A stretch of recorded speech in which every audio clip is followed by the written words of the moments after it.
Hello and welcome to Kimboshi Radio, where Nick, everything fell apart. It's fine. Incredibly exciting basho, though. That was super, super exciting, but absolutely not anyway predictable for me. And in fact, I mean, that's where I want to start it today. So, like, let's start by breaking down our predictions, because, I mean, we picked the low-hanging fruit, right? I picked Hoshoryu, you picked Onosato. I picked Hoshoryu because his 12-3 was really impressive to me. I thought that meant he was healthy. I thought that meant he was going to have a full tournament, kind of like, I don't know, got his sea legs about him or whatever. You picked Onosato because he'd been an absolute monster, so why wouldn't you? And it didn't happen, okay? Kotoshoho wins a surprise Yusho, and I want to talk about Kotoshoho, but first I want to talk about our two yokozuna picks, and like, what went wrong, in your opinion, Nick? Well, I guess with Hoshoryu, it was just it's the same injury that got him 2 tournaments ago, right? The big toe? Yes. Yeah, so I mean, that sucks. and like, that's an actual injury in sumo. I mean, if you're the kind of person who hangs out on this podcast, you might already know that. But like, in order to grip the clay, that's all toe strength. If you don't have your big toe, you're really not going to have control and things like that. So that's a real injury. I think it's the kind of thing, though, like if Hoshoryu was 5-0 and had the exact same big toe injury, I highly doubt he would have pulled out. You know what I mean? Yeah, and it's funny because it sounds so stupid to be like, oh, it's just your big toe, but like you said, it's so important. And I don't know. I'm hoping the fact that he pulled out early is going to be like, just give him that little bit of time to rest. Right, and it's in sumo. I find that, like, because I totally agree with you. It's like one of those things where you're like, well, is 2 weeks really gonna help on the recovery curve? And like, yeah, if we brought our buddy Phil on here, I'm sure he would tell us 2 weeks is a ton of time in recovery. But I think, in my opinion, the bigger thing is not putting extra damage on it for 2 weeks. You know? Yes. Yeah, and I hope if it's something that needs longer or needs a surgery that he actually does it. Yeah, It sucks for him. I feel bad for him that this is popping up again, like right as soon as he gets yokozuna. Yeah. And like, so question for you then, and like for the audience as well then, but like, are you scared for Hoshoryu's future right now? This has not been the introduction to Yokozuna that anybody wanted. So what's your temperature on it, Nick? I'm nervous about it because I don't want it to be like Terunofuji, where it's like, oh, they're in and out all the time. Like, I just don't want him to get like, but I also don't want him like crippled if he's just going to keep fighting forever. Right. I mean, that's the other side of the Terunofuji thing, right? Is the idea that his injuries got worse when he kept fighting on them. And nobody wants like, it sounds bad, but it's like after seeing that, or I think Hakuo at the end, nobody wants the ones that are just tapping out all the time. There, I think the JSA is going to be breathing down his neck. Yeah, but like, he's so young. My thing is, so agreed, right? Sure, but he's 25. They're not going to force him to retire. But like you're saying, is the answer then they force him to compete several tournaments in a row with injuries? I don't know. I don't know what that means. Like, let's look at a case study here for a second, because I think it's a good comp. But Onosato's coach. Now we'll get to Onosato in a second, but he's Onosato, right? Like, his career really didn't get started till he was 24, goes to what Phil and I were talking about in a previous episode about when do you hit peak Rikishi, when is your prime in sumo and stuff like that. But his big thing is from 2013 to 2016, he had just an absolute mess of Junyusho runner-ups. I think in that span, he had like 11 or 12, I think 11. I think he had 11 runner-ups, and he could never break through. And then all of a sudden, 2017 comes, and he wins back-to-back Yushos. And so he finally gets Yokozuna, right? He'd been flirting with it all this time. Like I said, all those junior shows means he was obviously racking up monster records. He was just coming in behind the likes of Hakuo, right? But when he actually made Yokozuna, his very first tournament as Yokozuna, he went 13-2 and won the title in a playoff victory. He then went 6-5 drop, 2-4 drop. 0-15 just sat out the entire tournament. 4-6 drop. 1-5 drop. And then sat out 3 straight tournaments before rejoining in 2018. What is this? September, going 10-5, and then that next November going 0-5 drop, retire. So that's a guy who was injured for his entire career and was older than Hoshoryu when he finally got it. Like I said, he didn't even like start heating up as a Rikishi until age 24, whereas at 25, Hoshoryu is already a yokozuna, you know? Yeah, Um, I think actually I don't know Hoshoryu's birthday. He might have just turned 26. Whatever. Um, doesn't change the illustration of the point that like they they let Onosato hang around for a long time, but what he was doing is showing up for all the tournaments before dropping. So I don't know. Just to your previous point, the only reason I bring that up is like I don't think the JSA has any interest in forcing Hoshoryu out. I don't think that's good for anyone. I don't think he's going to stay injured like this. But even if he does for a stretch, there's a case study in history where like they don't chase you out as long as you keep trying, I guess. that's good, and that's what I'd like. That's what I'd like to see. I just want him to bounce back, get back to normal, Yeah. start cranking him out again. Yep. Agreed. Because he's great. I don't know. And I don't think this is still him adjusting to the new weight. I think he added the weight and then his body had adjusted to it, and that's why he made Yokozuna. So I don't know. I just I find myself being hopelessly optimistic because what's happening is too confusing to me and seems like an anomaly. So I can't really imagine it continuing for Hoshoryu. Now, how about the other side of it? So your pick to win this was Onosato. And frankly, at 11 wins and a Junyusho, like, I think Onosato did deliver. He didn't deliver what we thought he was going to deliver, but losses to Oho, another big body guy, Hakuoho, that's the one that maybe he shouldn't have taken, but Hakuoho at the time was having a good tournament. Tamawashi was having a good tournament, and then he lost to the eventual winner, Kotoshoho, in that incredibly exciting match that is pretty much what made it the Kotoshoho show. Um, but like, what do you think about Onosato's performance if Hoshoryu's we just have to write off because of injury? Well, I think in the last episode I mentioned that I was expecting Onosato to win, but I was also like, oh, there's that whole like kind of hangover when he's the Yokozuna debut, like, Yeah, but he did fine. Like 11-4 is not bad. Like you said, Hakuoho should he have won? Probably. I'm still surprised by Kotoshoho losing there, but he beat everybody. It wasn't just Onosato that lost to him. yeah, right. It So was like, just that. Oh, go on. oh, I was like, so like honestly, like you don't want to see them give up 4 wins, but it's not bad. They weren't bad. No, and the other interesting stat is that I don't know where I saw it. It was I think it might have been someone on the NHK broadcast saying it, but it could have been Chris Sumo or someone else. I don't remember. Um, but just someone had pointed out, well, Onosato's historically bad in July. And I was like, what? And so I went back and looked, and yeah, sure enough, his Makushita year. So I knew that his second Makushita tournament, he was awful. He was 4-3. Turns out that was July of 2023, Nagoya. And then I actually went back and looked and that remember when he ran off he made Sekitori, so he got into Jurio, and then he promptly ran off an insane 5 tournaments in a row with double digit wins, either 11 or 12. Yeah, and then he had that 9-6, the first of his 9-6 tournaments when he was debuting at Sekiwake, and we were all like, "What?" Well, actually, that was July again. And then so now this July, like this is not bad. 11 wins is not bad, but it's this interesting thing that I'm like, oh, maybe this is just an enormous man and he doesn't cope with the heat well. Like, Interesting. And I know they did a new studio, but like the outside is still crazy hot. And yeah. And what I heard on both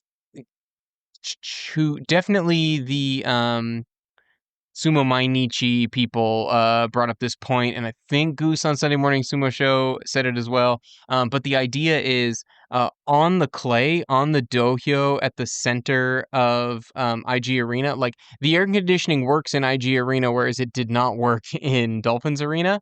Um, but like it doesn't matter. All that heat is focused down on the dohyo. You have the lights on you. That's all stagnant. The air is circulating, but it's circulating up above. So I guess the idea is supposedly, I don't know, never been in that building before, but supposedly it is still incredibly hot on the dohyo.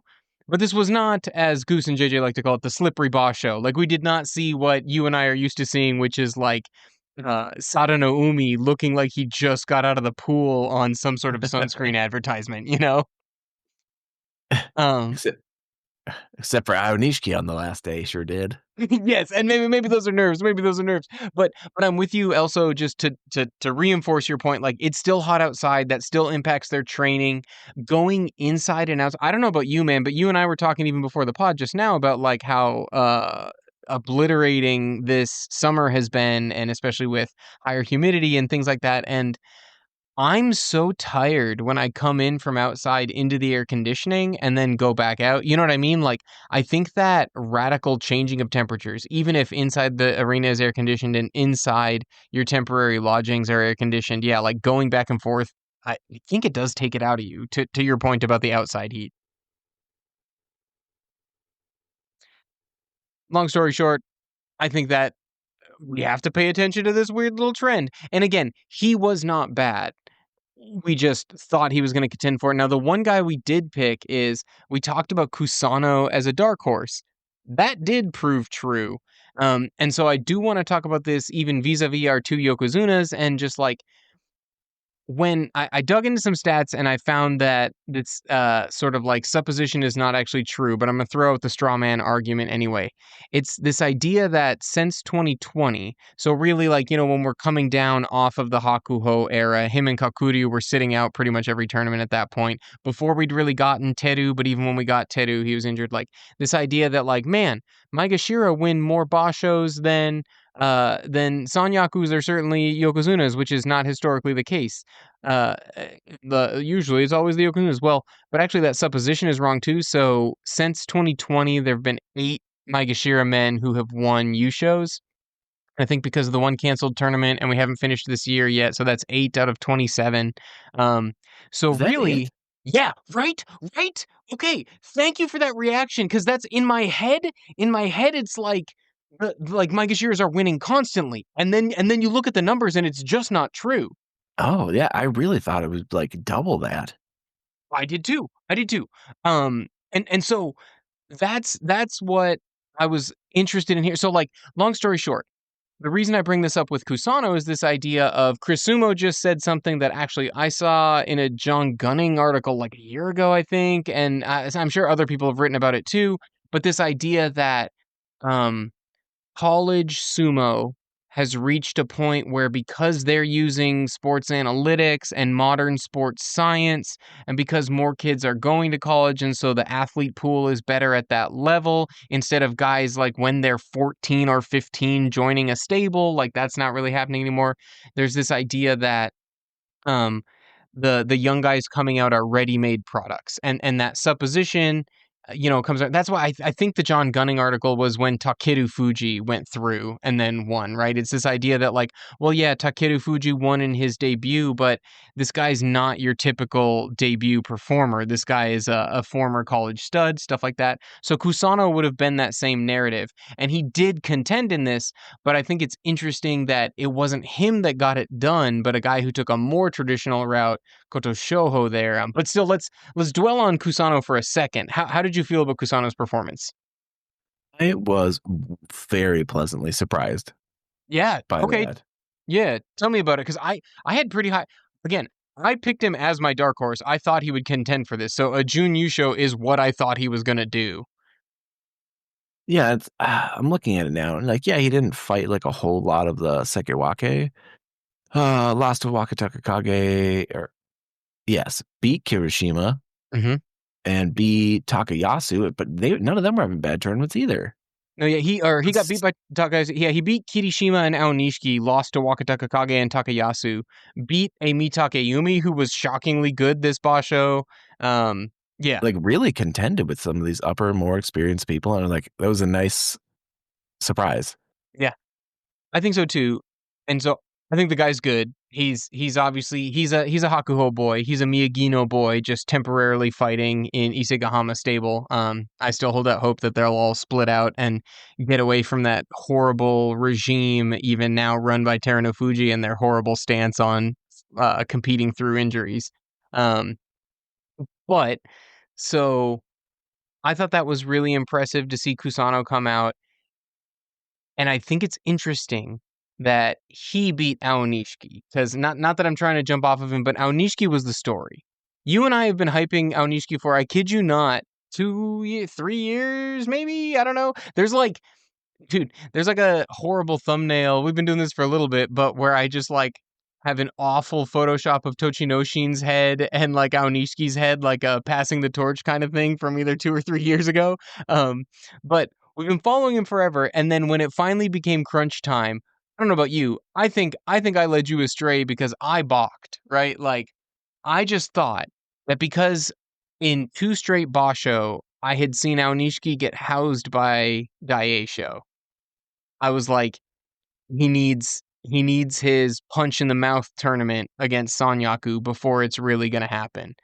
And then he opens this basho up in the first 4 days with wins against Ozeki Kotozakura, Yokozuna Hoshoryu, and Sekiwake Wakatakakage, his only loss in that stretch being to the Yokozuna Onosato, which was a match that he was battling. Then he beats Kirishima, loses a very close one to Takayasu, embarrasses his fellow Komosubi Oshoma.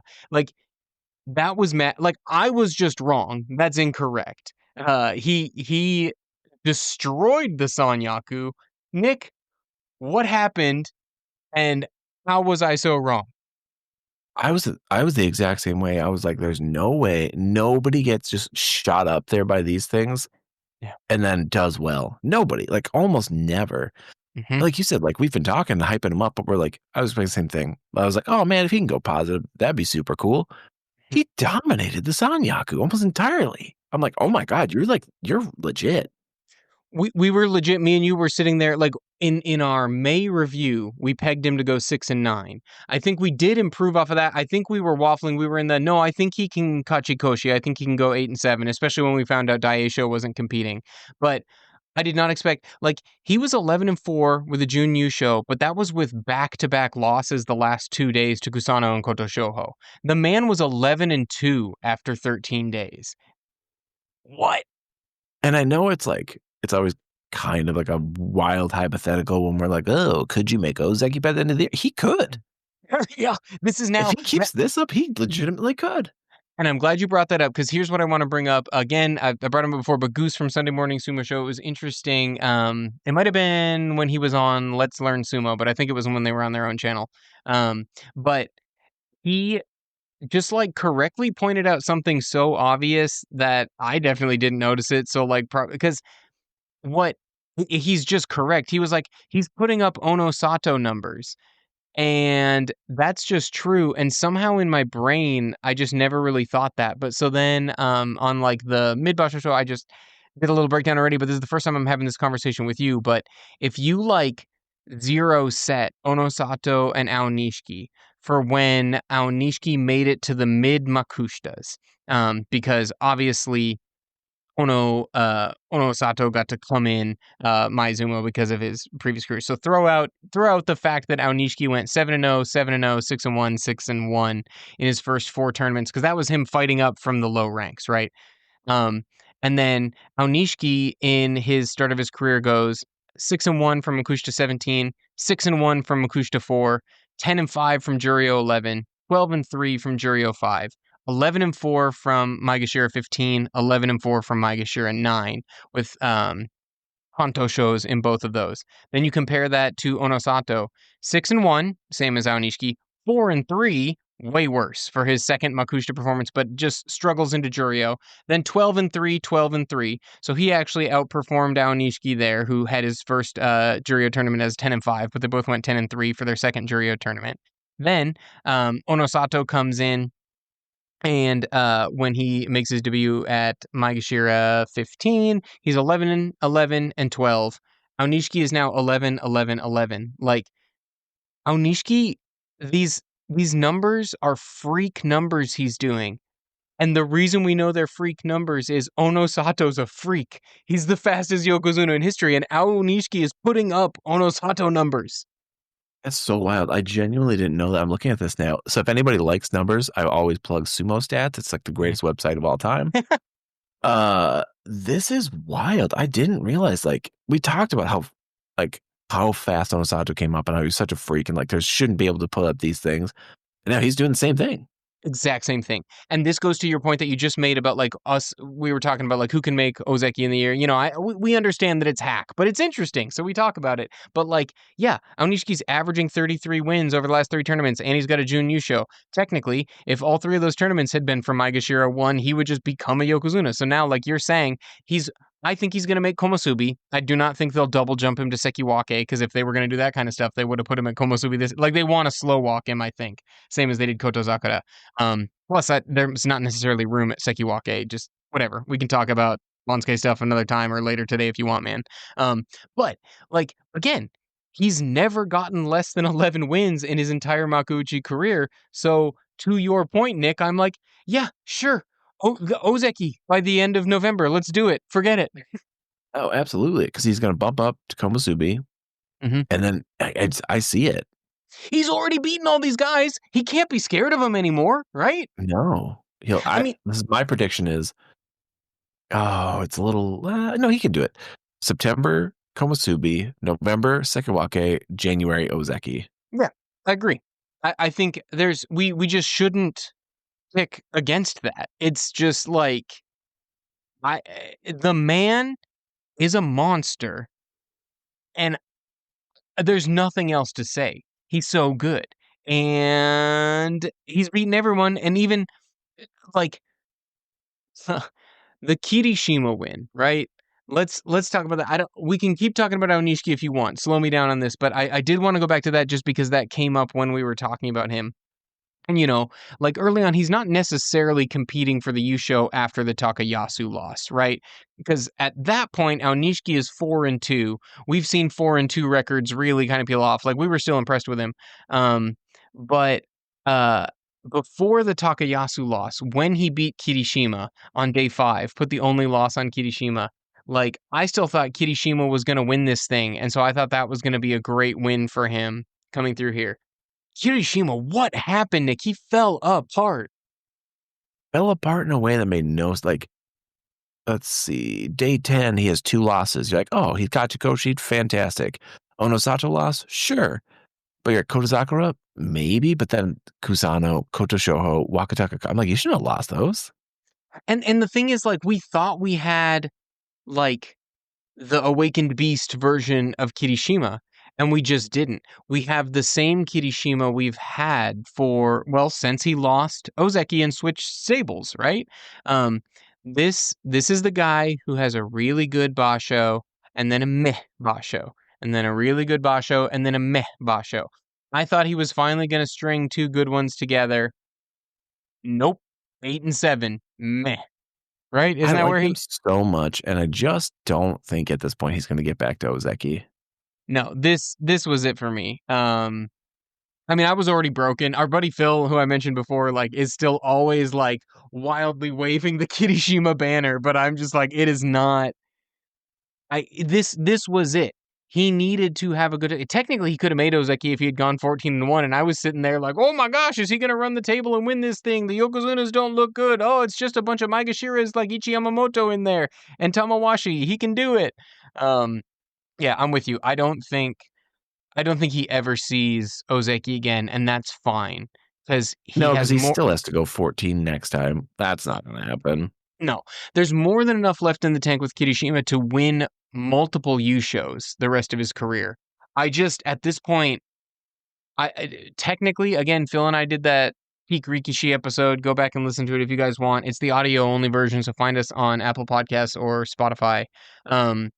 But, like, he's technically exiting the historical prime for all Sanyaku level Rikishi from 1958 to present, in terms of age. So it's not going to happen. He might win 2 Yusho. Like again, those numbers aren't hard and fast. Kotozakura the first made Yokozuna in his 30s, but I just don't see it happening.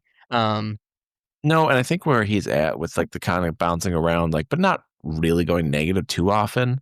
It's fine for Komusubi Sekiwake, but people are hard right now on Kotozakura because he's going 8-7. I'm like, do you want Kirishima to bump up and then do the same thing? Yeah, I know. It's interesting. It's interesting because Ozeki feels so lonely right now after feeling so stacked for just like a little bit of time when we had all three of these guys there before the double Yokozuna bump. But yeah, I don't know. It's more like we said. So if we're talking about Kirishima and Aonishiki, who has a better chance of Ozeki? I never would have. I can't. It's Aonishiki, man. Obviously, Daisho now. I don't know that he'll ever get it because of this injury and when this injury came and what that's going to do on his need to climb back up. Wakatakakage, maybe. He had the best. He had a shot of getting Yokozuna this basho. He did well enough that he still has a shot of getting Ozeki. He still has a shot of getting Ozeki next basho as well. So like, probably the real money is on Wakatakakage. But do you really trust Wakatakakage more than you trust Kirishima? I mean, maybe, but do you trust him enough more? They don't. I might be the only one who's just not hot on Wakatakakage. Like Eh, he's good, but he never quite puts up enough. yeah. That's the thing is like we've talked about it in the past. Like he might make Ozeki. In fact, I I don't know. I guess I'll want to see how the Bansuke shakes out and what he's like. He might make it next tournament, you know? But he's one of those guys who strikes me the same way that Takakeisho was an overqualified Ozeki, but because of his injury history, underqualified as a Yokozuna, right? Like we talked about that. One of these guys that you're like, well, Takakeisho doesn't belong at Ozeki. He's better than that. But does he belong at Yokozuna? I don't know. Wakatakakage, I'm like, this man is not a Sekiwake. He is better than Sekiwake. This is not the right rank for him.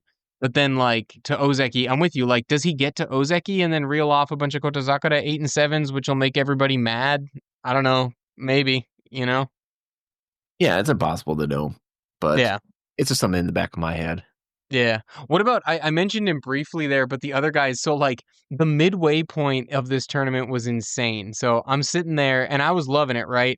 Ichiyamamoto and Tamawashi, but those guys went opposite directions, dude. We are big Ichiyamamoto lovers in this house, and dude, the 5 straight losses to end the tournament was devastating. From 9-1 to 9-6. Like, this is the most painful, like Midori Fuji's 10-0 to 10-5. Like, this does not feel good.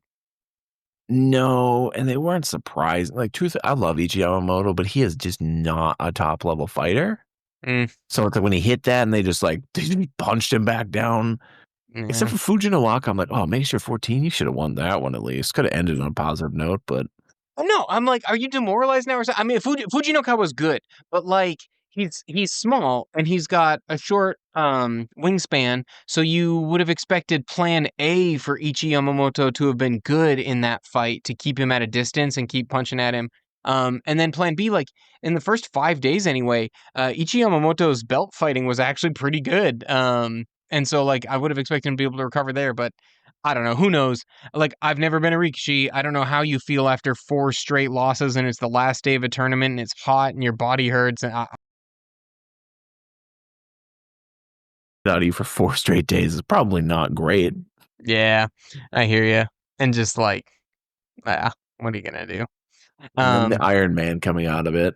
yes, okay. And Tamawashi still like put it together, right? So like Tamawashi still looked good, and got his 11 wins, and that's awesome. But like, I don't know. How did you feel about Tamawashi? He's one that like I pitched the story where it would have been hilarious if he broke his own record yet again for oldest Show winner in history. But of the guys who were contending midway, like I was a Kirishima stan so far and away, like it was not even close. But Tamawashi was the one I actually had the least faith of getting it done, and of that mix, I mean, he and Kusano had the same record. I was super in on him. After like 3 days in, I'm like, this is it. He's got this. And he was Yes. so close. He was good, man. Let me see, what were his last few days? All straight wins. Yeah, you're right. It's just that he took the L to Kotozakura and Aonishiki. That's what wrecked it. Yeah. Which Yeah. again, not bad losses, but if he had won one of those, he stands a Yeah. chance at the whole thing. Yeah. very, very impressive from the boy. The young man Tamawashi. Listen, Tamawashi has to keep doing one of the only pro athletes that's older than me and you, Nick. We have to keep him in there. I didn't realize I just read on Sumo Reddit, there's only 3 or 4 other wrestlers in his stable. He's definitely the only Sekitori, and his stable is He's absolutely tiny. Yeah, Yeah, and he regularly fights against multiple of them at a time as yeah, practice. yeah. I'm like, that's Talk amazing. Takayasu back in the day reportedly did that too. I think that's like a common way when you're in a smaller stable. Now Takayasu's stable has like blown up very recently, but I think with Takayasu's stable it's because they're preparing for his imminent retirement. Like, you know what I Yes. mean? Yeah. Well, they Um, probably thought that with Tamawashi and then not he's never gonna retire. the man 52. I say 52. He can go about that far. I think Um, that'd be a good number. yeah. It'll be an awesome place to do it. What do you think? Okay, so we've sandbag. I did not mean to sandbag him this long, but I do want to talk about Kotoshoho, right? Because what's interesting is 3-2 after 5 days. Like that's out of it. Again, I've been mentioning him a lot. Go check out their streams if you're looking for live sumo, or actually I'll be on there. Well, actually, no, it'll have been in the past by the time this comes out. We do amateur sumo on there too, and it's a little good time. But Goose always talks about day 5 being one of the most important inflection points in a tournament. And I think he's correct because in a 15-day tournament, it's actually less useful to split it in half and more useful to split it into thirds, right? Because, like, if you carry forward that 3-2, you've got a good tournament. You can go 9-6, is the idea, if that's the form you're in. But instead, he reels off 10 straight victories. And yes, a lot of those were softer wins, but beating Chironoumi and Takanosho, who both looked good, beating Takayasu, who obviously looked good, and then no one can question him beating Onosato and knocking Onosato out of the Yusho race, beating Kirishima, who, I mean, at that point, Kirishima was falling apart, but he's still the Sekiwake, he's still a former Ozeki, he's still a multiple-time Yusho winner.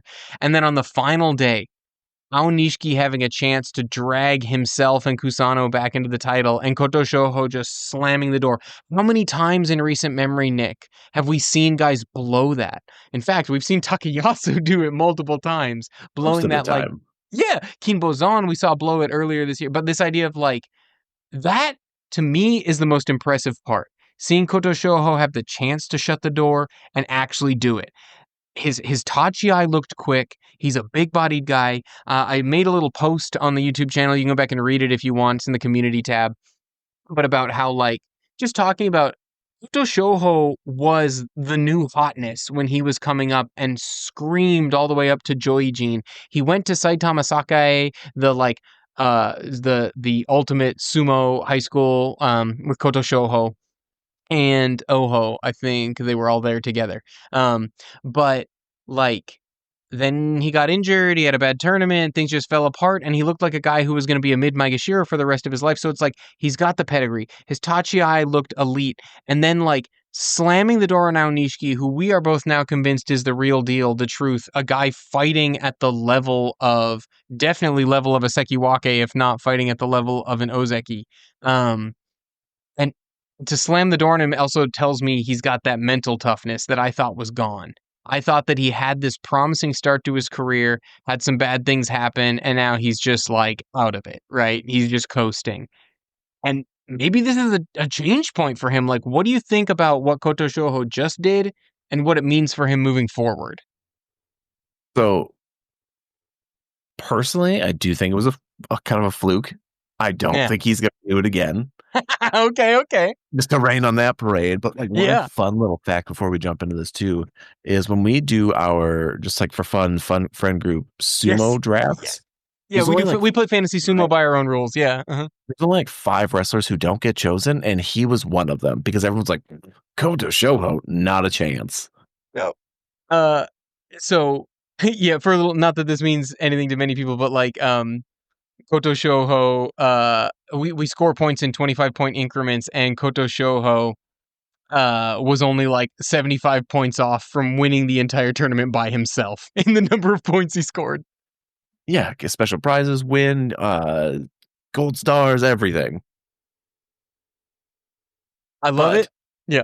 I'd like to see him do it again, but I don't know. I'm just looking at his history. I'm like, maybe this was Mhm. a crazy rise, but he'll be up there. He Yep. will not have the padded rounds. Yes, exactly. That's the thing is that whole first week was relatively padded, and he did lose to Mitakeumi and Fujinokawa. And on top of that, like he'll be Maegashira 5 probably. I was just like, whatever, my way too early Bonsuke, just like looking at him, Maegashira 5, Maegashira 4, something like that, because the guys at the top did actually do well this time. Um, but the yeah, the big question will be what does he do next time? Because you and I are both big Kinbozan supporters, but we've seen what happened after January. We are both big Oho guys, and we've seen what happened after January. Doesn't mean that all three of these guys aren't good. Does mean that Sanyaku still means something, even though we get frustrated when Ozekis and Sekiwakes like Kotozakura and Kirishima go 8 and 7. It doesn't mean they're not good. Like, can you imagine what Kirishima the Terror he would be at Maegashira 17? Oh, he'd probably go 14-1. Like, truthfully, Yeah. like out all these low ranks, he'd destroy everybody. Exactly. So, I think your point is fair. I would love to believe in the fairy tale of the alternative web that I just weaved, but I think your point is fair, sir. It's gonna rain on that parade. Go for it. Until I next time predict Kimbo's on winning again. Again, Kinbo's on, run it back. Okay, let's wrap things up then. Because I think those are the big stories. Unless I've forgotten anything, let me know. But like Mitakeumi, 10 and 5, great to see him come back and look impressive. Stinks. I mean, he was 6-0 to open it, and we all were like, ooh, maybe. But no, the 10 and 5 for Maegashira 16 was great for Mitakeumi, and love to see that kind of return to form. We touched a little bit earlier on Fujinokawa. Is there anyone else that we didn't talk about that you really wanted to touch on, Nick? Abi. I Yeah, do let's. always love touching on Abi. It, like, just the goofiest thing ever. Like, make sure 296, not a good performance for him. Mm, But just beating the yokozuna. yeah, I'm like, are you kidding me? beating Hoshoryu and Wakatakakage.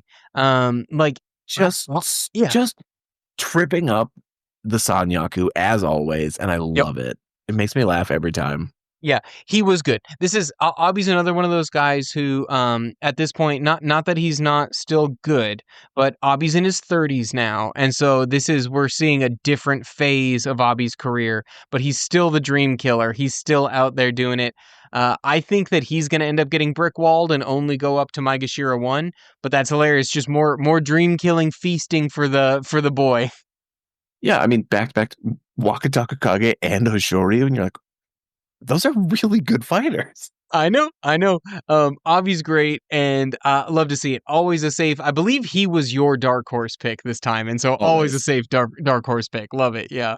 Um, other than that, going forward, then, so you do not believe in the Kotoshoho repeat. What is your way too early prediction for the Yusho in September?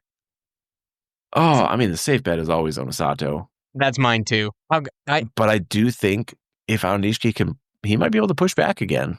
That's the thing.